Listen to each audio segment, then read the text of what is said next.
And Chris Stirewalt, Fox News digital politics editor. And Chris, we've got a double-headed hydra here because there's that story, but also there may be a budget deal. Before we get to the situation in Chicago, tell me what you think is going to happen. John Boehner says he's got a bipartisan deal to lift the debt ceiling. He does, and barring now, of course, we've been wrong fairly recently about the chalk not coming to pass here in Washington with the meltdown of Kevin McCarthy. But it looks in every way like Team Boehner has this, and they have it by basically repeating what they did in the past. This is to punt again. Instead of taking on large-scale changes, instead of doing big things, they said, look, this is a way to get between now and the next election where maybe the gridlock ends, where maybe the gridlock is broken. Maybe there's a Republican president, maybe there's a Democratic House, but something changes that allows things to move. But for now, they're going to stay in that space. Let's listen to what John Boehner said shortly after they came to an agreement, a bipartisan agreement that still needs to be voted upon by the rank and file. Here's John Boehner from today. Somebody got a bipartisan agreement in a town that isn't known for a lot of bipartisanship. You're going to see bricks flying from those that don't like the fact that there's a bipartisan agreement. I made it clear a month ago when I announced that I was leaving that I wanted to do my best to clean the barn. I didn't want him to walk into a dirty barn full of you-know-what.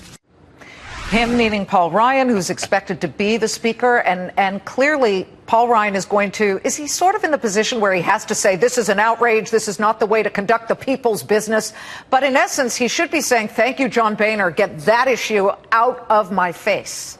Every rejection means I love you. You remember when they fake bankrupted GM during the bailout, and we have old GM that has only liabilities, and we have new GM that has only assets. So John Boehner this is a structured settlement. Old GM and this current spending deal with lifting of caps and all of the stuff is going to be bankrupted with the Boehner speakership, and new GM, the Ryan speakership, will get to come in with a fresh start. Can you agree that it is better to get this issue away from the American public at the moment and then straddle the budget and the spending problems? Because people seem to think that the debt ceiling is you're spending too much. These are bills that need to be paid that were already rubber stamped by the Congress in the past budget.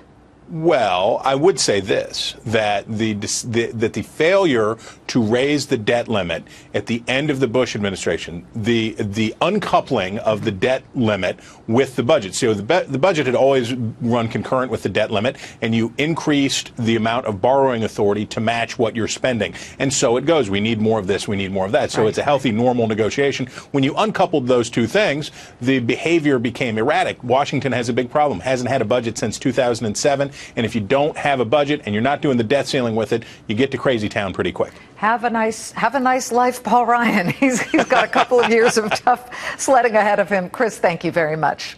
You bet. Chris Stirewalt, Fox News digital politics editor.